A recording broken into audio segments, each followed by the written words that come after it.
നമസ്കാരം സ്വാമി. നമസ്കാരം. ഇപ്പം ഞങ്ങളൊരു മൊബൈലിലൊരു വീഡിയോ കണ്ടിട്ടാണ് പിന്നെ സ്വാമീൻ്റെ അടുത്തേക്ക് എത്തിയത്.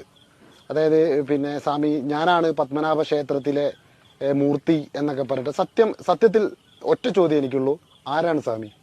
ഞാൻ പത്മനാഭനാണ്, മഹാവിഷ്ണുവാണ്, ബ്രഹ്മം വിഷ്ണു മഹേശ്വരൻ 3 ശക്തിയും ഞാനാണ്. അത് ഞാനാണെന്ന് സ്വയം തീരുമാനിക്കുന്നത് എന്തിൻ്റെ അടിസ്ഥാനത്തിലാണ്? എൻ്റെ കയ്യിലുള്ള കൈരേഖ, അതായത് ഞാൻ മഹാവിഷ്ണുവിനെ കണ്ടിരുന്നു. എന്നെ 2 പ്രാവശ്യം എന്നെ വിളിച്ചിരുന്നു. 2 പ്രാവശ്യം ഞാൻ പോയിരുന്നു. ഫസ്റ്റ് പ്രാവശ്യം പോയത് ബുള്ളറ്റിലും, 2ാമത്തെ പ്രാവശ്യം പോയത് ട്രെയിനിലായിരുന്നു. ഈ 2ാമത്തെ പ്രാവശ്യം പോകുമ്പോൾ ഒരു ഉണ്ണി എന്ന് പറഞ്ഞ ഒരാളുടെ കയ്യിൽ നിന്ന് 5000 രൂപ കടം മേടിച്ചിട്ടാണ് ഞാൻ പോയത്. ഇനി എന്താ അറിയേണ്ടത്? 5000 രൂപ കൊടുത്ത് അത്രയും ഉണ്ണീൻ്റെ നിന്ന് കടവും വാങ്ങി പത്മനാഭനെ കണ്ട് മടങ്ങി വന്നിട്ട് ഞാൻ പത്മനാഭന എന്ന് പറഞ്ഞാൽ ബാക്കിയുള്ളവരെങ്ങനെ വിശ്വസിക്കുക? നിങ്ങളെ വിശ്വസിപ്പിക്കാൻ വേണ്ടിയിട്ടല്ല, സത്യം ഇന്നല്ലെങ്കിൽ നാളെ തെളിയും.